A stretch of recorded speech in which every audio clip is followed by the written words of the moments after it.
unnecessary intro song to totally waste your time.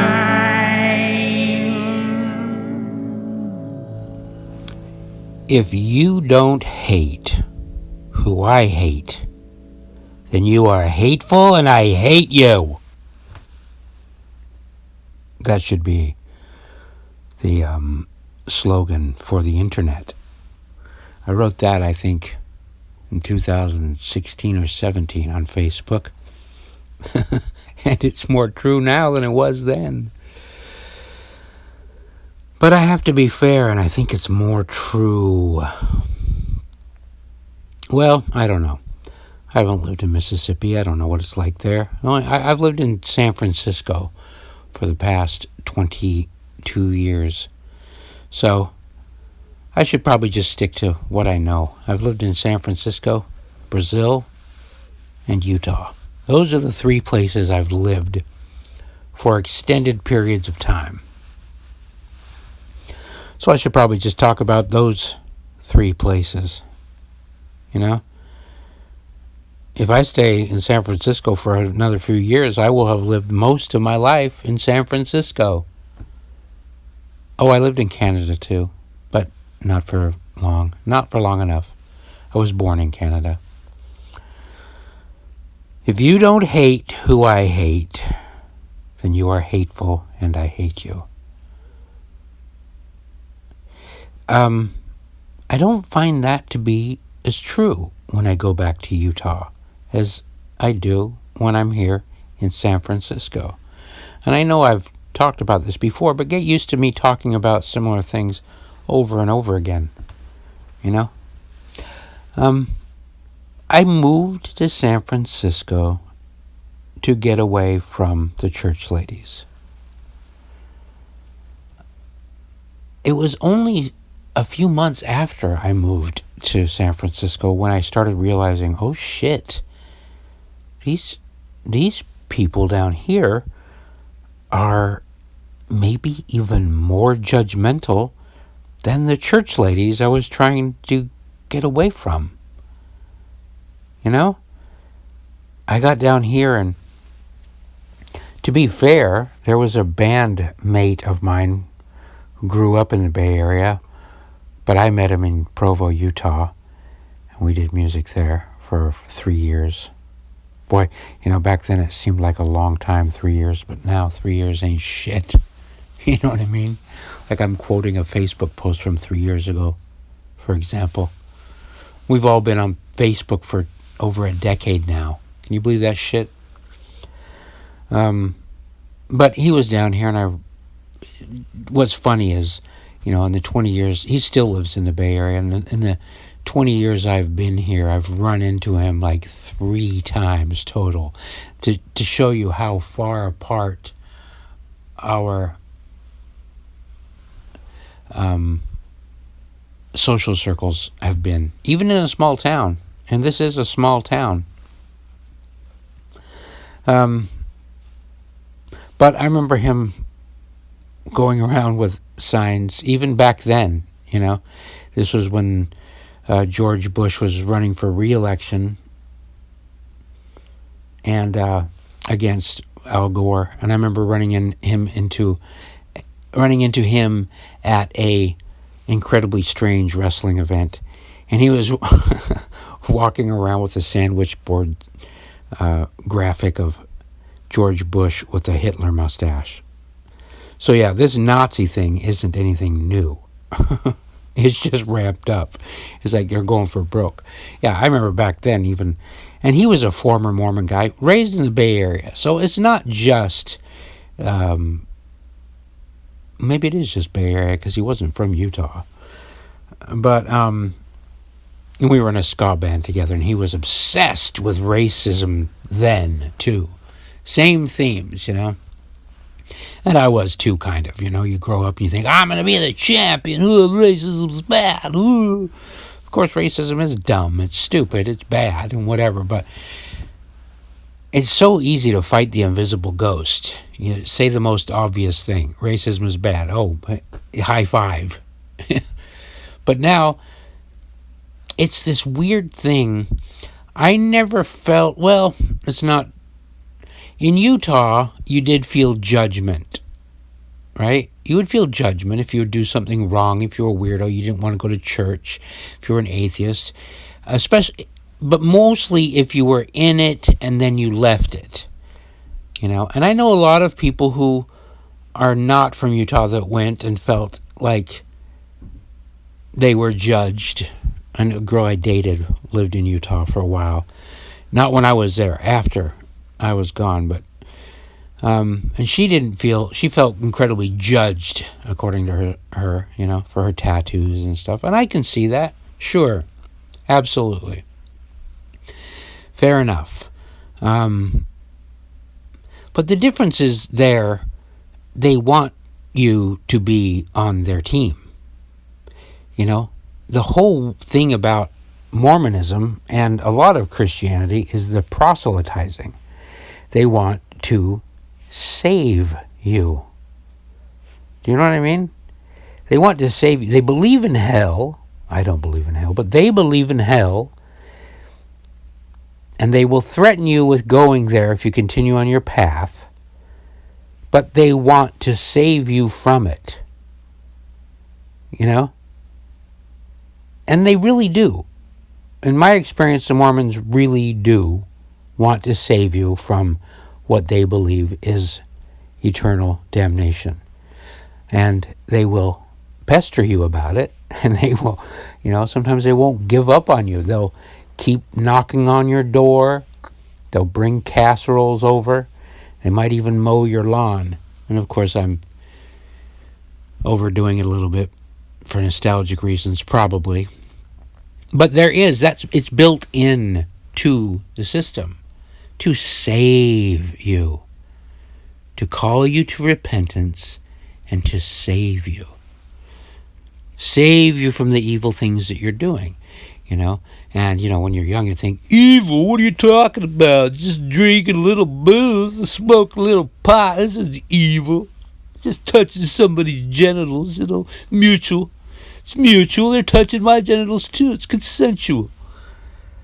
And then they would go, yeah, but if you do it too much, if you masturbate too much, you might not have the desire to meet a woman. But they don't explain it in that way. That's the problem, is there's a lot of the things they're trying to save you from are reasonable things to save.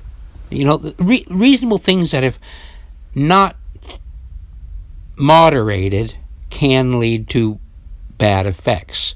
Too much masturbation probably will keep you from meeting that special someone and fulfilling what seems to be the only purpose of any living creature on the planet, which is to procreate. Really, is there another purpose? Can you find another purpose? Core purpose? It seems to me that all living things have one core purpose, and that is to procreate. So, masturbation will probably prevent you from doing that. So, they're trying to say, they would say, masturbation is going to land you in hell. Poetic. Somebody became poetic at a certain time, and then rather than giving you the long form version, which I just gave you, they just say, well, you're going to go to hell. And hell can be this, they don't realize that hell can be here on earth, or drinking. Who do we need to convince that drinking is bad? In moderation? Fine. It's a nice little social lubricant, Do we have great memories of our drinking days, most of us that have stopped, or even those that keep going? I don't know. Maybe we do. Lord knows many pregnancies have been created with booze, so maybe even most of them, So there's definitely an argument to be made that they're off kilter with that and going overboard. But there is plenty of evidence to suggest that if you at least moderate your drinking, it will probably be better than if you're an alcoholic, a drunk, falling down on the job and being resentful and mean to your friends, family, and loved ones, right? And then drugs and blah, blah, blah. So, the intention to save you from hell isn't really that bad, is it? It sucks. As a kid, you feel it. You're like, I don't want to be judged for anything. I'm fine. Yeah, and it gets really uncomfortable when they want to save you from being gay or something. And by the way, just as on cue, the guy that developed the the conversion therapy for the gay thing that we all knew was gay, finally came out of the closet today and apologized. And that's one of the things that both people on the left and the right don't seem to have enough faith in. I have more faith in biology and nature than most of my friends on the right or left. I just think that nature's driving this car more than we think. If you're attracted to men, it's probably because you were born that way. If you're not, you're not.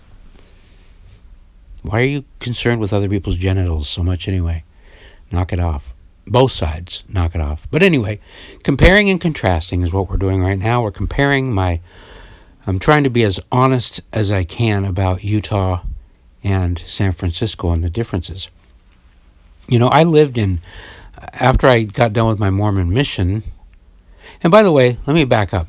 So I had a whole bunch of stepbrothers and sisters who were basically regular kids, more regular than I was. They were getting in trouble, air quotes, that most kids get in trouble, going to concerts, making out with boys, making out with girls, drinking, smoking pot, And in my family, that was really bad. My mom didn't have any patience for that, especially because they moved in when I was 10, and we didn't have any of that nonsense.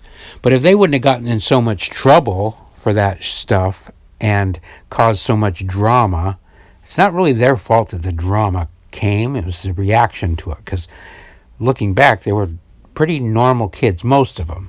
Most of them were pretty normal kids doing normal kid things.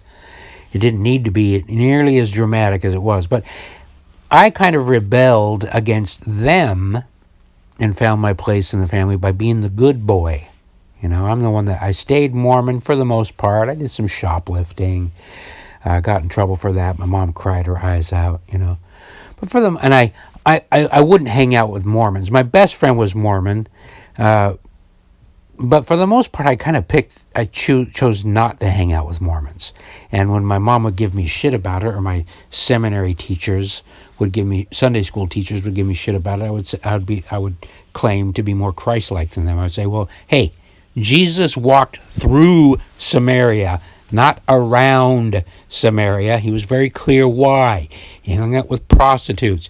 He wasn't a guy who preached to the choir. This would frustrate my mother and my Sunday school teachers, but that's the way I looked at it. I thought, I rationalized it by saying, these people need the message more, man. I'm helping them. Really, I just like them more, quite frankly. And I kind of, as I tell people this all the time, especially now, the reason why I seem to be getting along with conservatives more than I get along with real liberal people is that conservatives kind of want to be pulled. They want to be, air quotes, tempted. They want to be pulled left. In other words, towards the center. Whereas the people on the left, really, the ones that have their heels dug in, the young ones, don't want to be pulled at all. They just want to call you evil. So there is this thing that both sides have in common, which is wanting to have a devil, wanting to see a group of people as evil. But the difference is in the way they do it. The difference is the redemption and the conversion. On the right, they're more tolerant of it because A, they want to be pulled left secretly, and B, they want to pull the other people their way. They want to save them. They want to meet in the middle. Come with us, join our party. But boy, when I got to San Francisco, it's not the same way. It's, if you disagree, no, there's no redemption. You're bad. You're evil. You're a Nazi. You're deserving of violence. You deserve to be silenced, ridiculed, mocked, hated, dragged through the streets, so to speak. I'm being dramatic, but that's kind of the way it is. And there's this weird... Okay, so let's break this down. So when Mormons, I can only talk about Mormons, but when the Mormons are talking about somebody who has left the church or whatever, there's kind of a solemn, it's just so sad what happened. Oh, we'll pray for them. We'll put their name on the temple roll, We'll everybody pray for Johnny. He's left the church. And there's this hope that you'll come back. And they do some terrible things, by the way, here, because they will withhold some love, kind of like the Scientologists do. This kind of ostracization. Oh, God, I hate that word. Ostracization. Is that even a word? The ostrich thing. They will do a little bit of that, but not really. It only lasts a little bit while. They try to, they threaten you with outer darkness is what the Mormons do. If you go too far off, you'll be not only sent to hell, you'll be sent to outer darkness, which is no communication with anybody you ever loved. Terrible.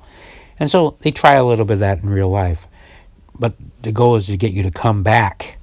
Come back to our party.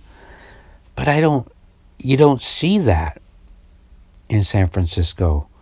Once you get kicked out of the club, you're out for good. You're a Nazi. You should die. Go die. Go die, you Nazi, racist, homophobic, Islamophobic, every phobic, you can come up with. Go die. Fuck you. There's no redemption. There's no repentance. They don't want you back. And there's this weird celebration. It's not that somber, oh, did you hear what happened to Johnny?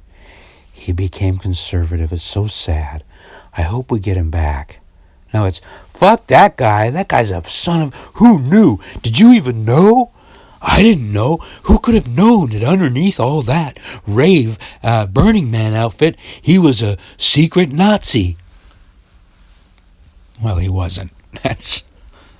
He wasn't. That's you. That's you. That's your fetishizing. That's you wanting to have an enemy. That's your version of the devil. But you don't want to save him from the devil. You don't even want to talk to him. You want to get him you want to stop inviting him to the parties.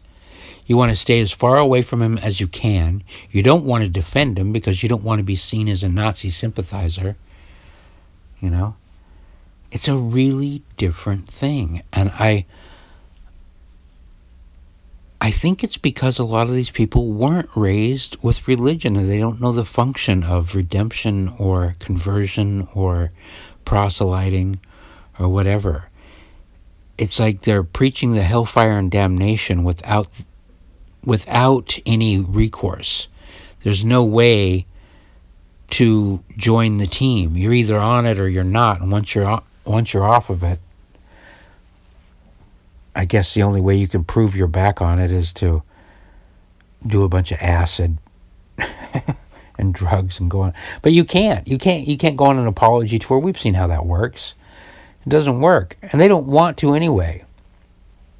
So yes, there is a lot of shifting from the left to the right, for sure.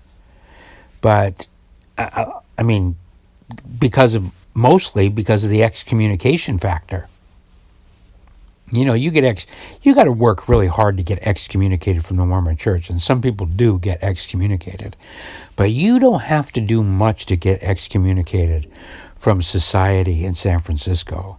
Really, no. All you got to do, oh my gosh, if you admit that you voted for a Republican, that'll do it.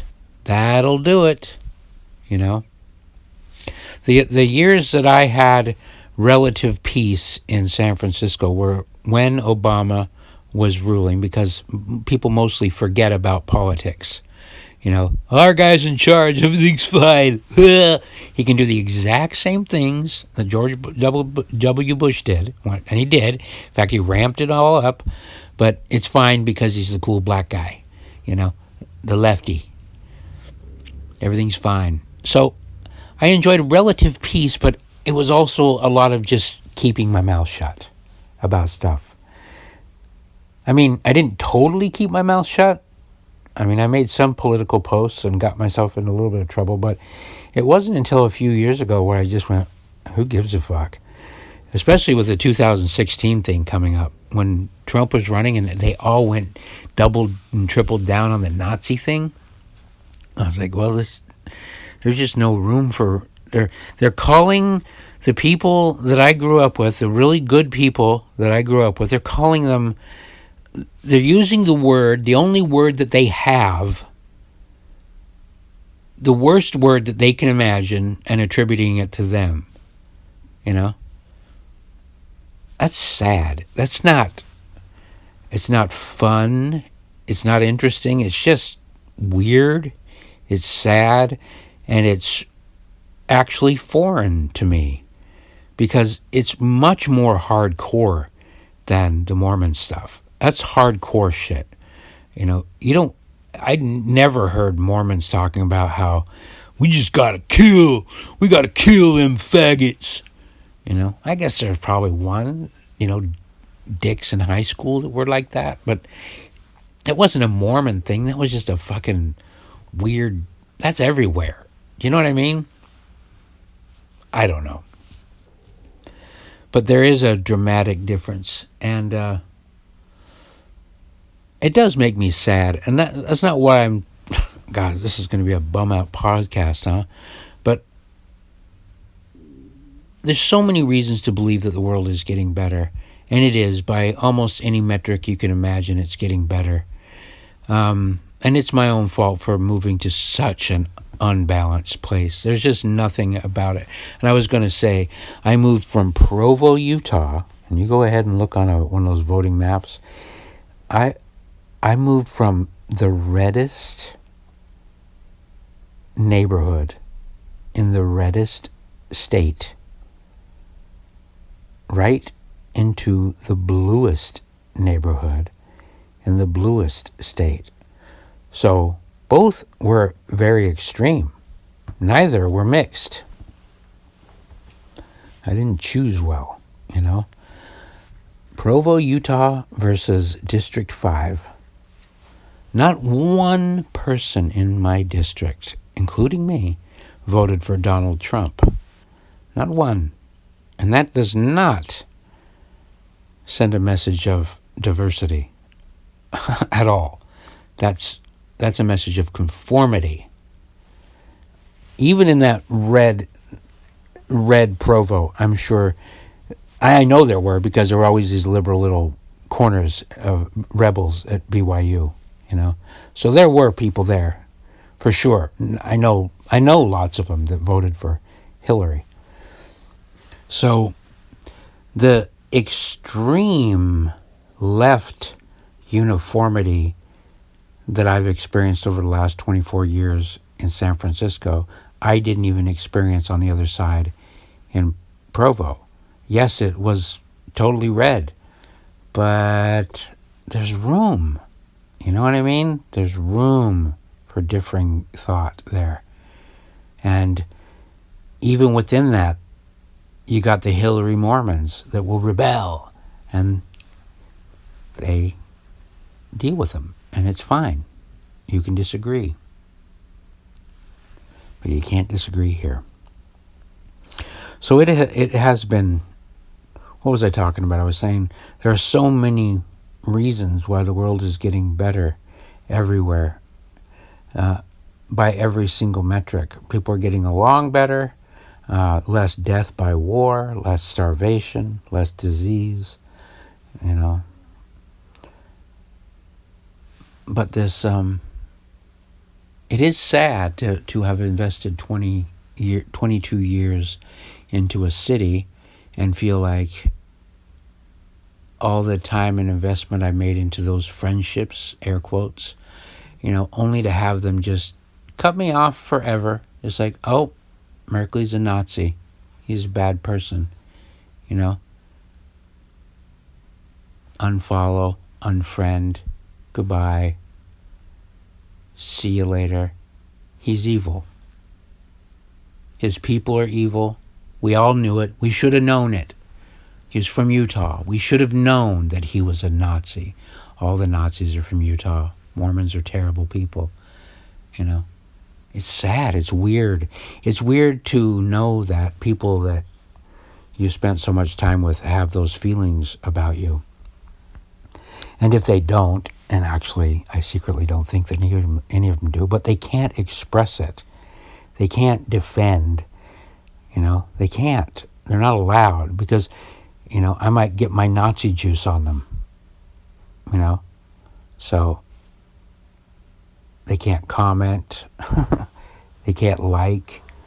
They've just got to unfollow because, boy, you know, you can't be seen with a guy that's a Trump sympathizer or a Trump defender. It's weird. It's nothing that I experienced with Mormonism. There was never that cooties sensation with the Mormonism.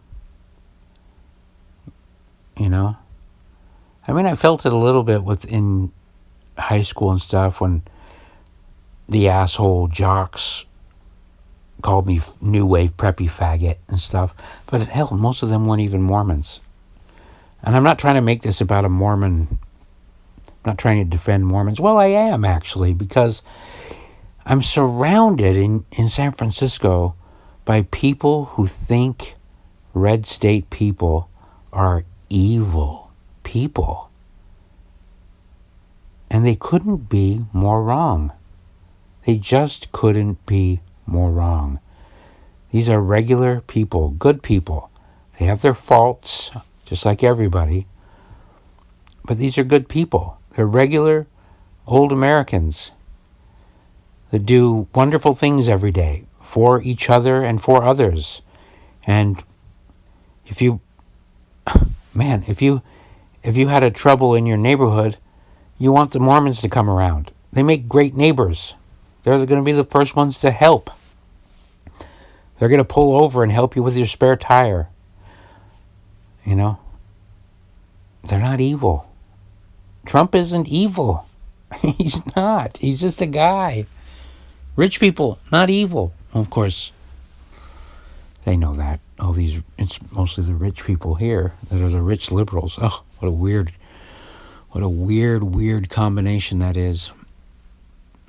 I don't know where I'm going with this thing. It's just the contrasting and comparing the deep red experience with the deep blue experience. And I can honestly tell you that the extreme red is far, far more tolerant and accepting of differing views than the deep blue. They just are. And that's a problem because it's hard for me to retain the love that I had for a lot of the friendships that I made here, because I have this thing where it's hard for me to love someone who doesn't love me. You know, when they turn their back on me, when they abandon me, I got to do whatever I can in my mind to protect myself from that pain, you know. So you just kind of got to clamp down and go, okay, well, whatever. They're under a spell. But it hurts. It does hurt. It really does hurt to have invested in friendships and have them just dissolve over ridiculous, crazy-minded, strange religious faith. And that's what it is. This leftism is a cult. It is a cult much stranger and stronger than Mormonism and Scientology combined. It's a cult. They use all the same methods. And there's no redemption. And it's a bummer, man. I try to drag. I'm still kind of that Mormon guy because I still want those people.